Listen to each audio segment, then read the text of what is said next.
एक महिला को अचानक पता चला कि उसकी सास असल में उससे उम्र में छोटी थी। इस खुलासे से उसे जबरदस्त झटका लगा। शादी के बाद से पिछले 5 सालों में उसे अपनी सास को देखने की इजाजत कभी नहीं मिली थी।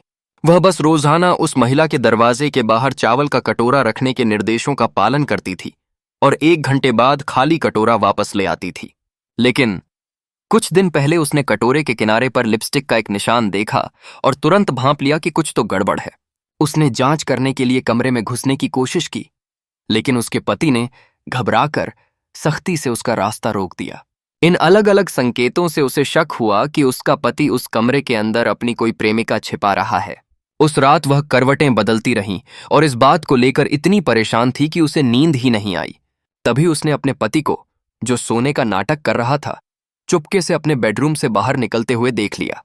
वह जल्दी से उसके पीछे गई और अपनी हैरानी के बीच उसने देखा कि उसका पति अपनी मां के कमरे से बाहर निकल रहा था और बहुत ही संतुष्ट लग रहा था। इस दृश्य ने उसके शक को पूरी तरह से पक्का कर दिया।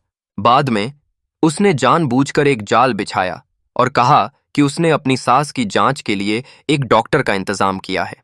उसके पति की प्रतिक्रिया तुरंत और बहुत ज्यादा बचाव वाली थी। अगले दिन खाना देते समय वह अपनी बेचैनी को और ज्यादा रोक नहीं पाई। जैसे ही वह दरवाजा खोलने वाली थी, उसके पति ने एक बार फिर उसे पकड़ लिया और पीछे